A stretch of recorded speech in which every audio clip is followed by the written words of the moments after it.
Okay, अब हम बात करने वाले हैं SQC 1 के बारे में।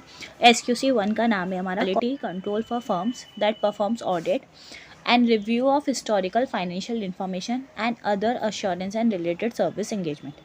देखो, कोई भी फर्म है तो उसको अपने फाइनेंशियल स्टेटमेंट के ऑडिट के लिए अपना जो भी फाइनेंशियल स्टेटमेंट का वो ऑडिट करने वाला है उसके लिए उसको क्वालिटी मेंटेन करनी है। ये हमने कहाँ पे देखा था? ये हमने ऐसे 220 में भी देखा था। SQC 1 बात करता है कि आपको खाली स्टैट ऑडिट करते टाइम क्वालिटी मेंटेन नहीं करती है, बल्कि अगर आप रिव्यू कर रहे होगे, आप प्रोस्पेक्टिव फाइनेंशियल स्टेटमेंट बना रहे होगे, आप हिस्टोरिकल फाइनेंशियल स्टेटमेंट चेक कर रहे होगे, आपको उनके लिए भी क्या करना है, उन एंगेजमेंट के लिए भी आपको क्वालिटी मेंटेन करना है। ठीक है, कोई भी फर्म होगा उसको अपने यहाँ पे ऐसे पॉलिसीज़ एंड प्रोसीजर बनाने पड़ेंगे। मतलब आपको अपने यहाँ पे भी SOPs बना के रखने पड़ेंगे, स्टैंडर्ड ऑपरेटिंग प्रोसीजर, कि भाई आपका जो CA फर्म है वो किस तरीके से काम करने वाली है। ठीक है, जैसे SA 220 हमने देखा तो उसमें किसके बारे में बात की गई थी? एक्सेप्टेंस को लेके बात करी गई थी।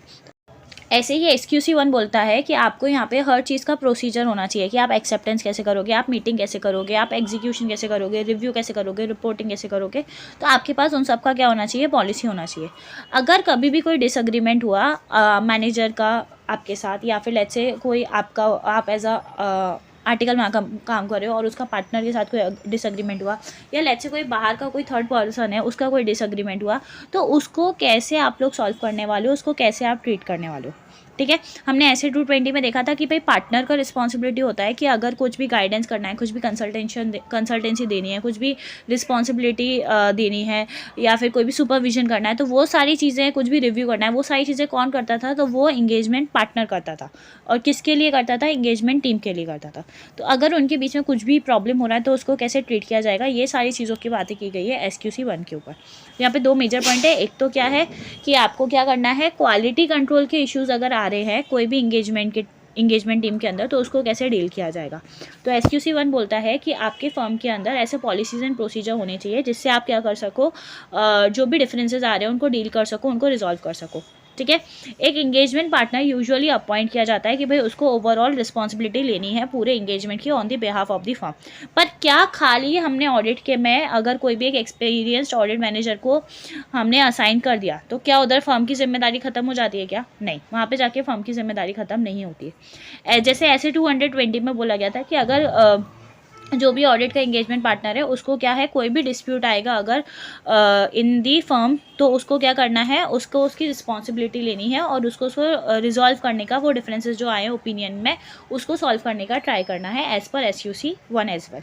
ठीक है, अगर ऑडिट एंगेजमेंट पार्टनर में कोई प्रॉब्लम आ रही है, उसमें कोई लैग पड़ रहा है, तो मतलब आपने ऐसे 220 का रिक्वायरमेंट भी फुलफिल नहीं करा, एज वेल एज आप ऐसा भी बोल सकते हो कि जो आपने इंगेजमेंट परफॉर्म किया वो भी आपका प्रॉपर ठीक से नहीं हुआ है।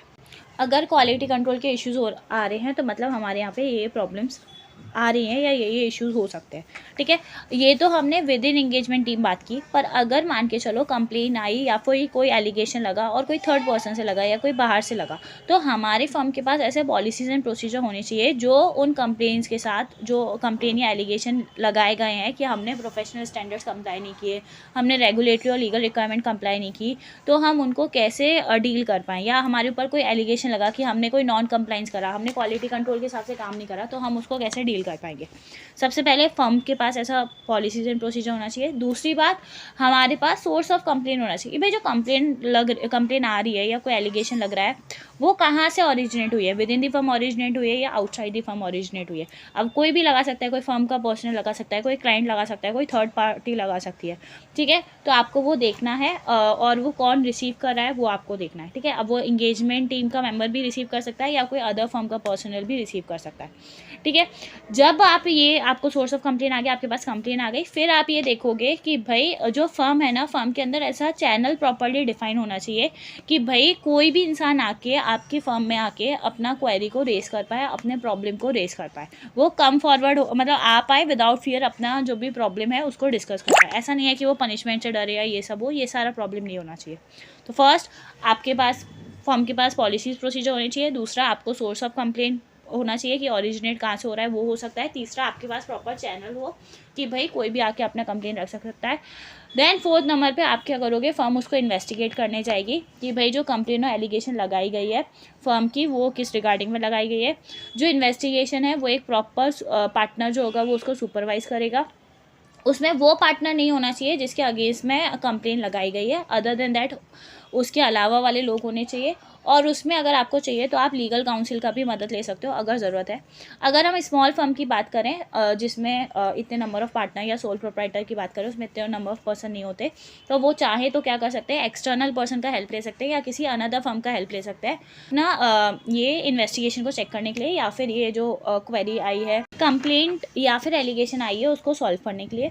ठीक है, आप वो चेक करोगे, उसके बाद उसको प्रॉपर से डॉक्यूमेंट करने जाओगे। अब आपने डेफिशिएंसी को चेक किया, ये प्रॉब्लम को चेक किया, आपने देखा कि भाई वो किस कारण से हो रही है या जो नॉन कंप्लाइंस हो रहा है वो किस कारण से हो रहा है। उसके बाद आपको क्या करना है, उसका प्रॉपर एक्शन लेने जाना है कि आप उसको कैसे ठीक कर सकते हो। तो SQC1 में ये 2 मेजर बातें की गई कि क्या, एक तो हमें क्या क्वालिटी कंट्रोल के इश्यूज़ को कैसे डील करना है, अगर इंगेजमेंट टीम के अंदर आते हैं तो वो, और अगर कंप्लेंट और एलिगेशन लगते हैं तो उनको कैसे डील करना है। ये हमें पढ़ने जाना है ऐसे 220 के साथ में, क्योंकि मेजर पोर्शन वहाँ कवर हो गया है, फिर बचा हुआ यहाँ पे।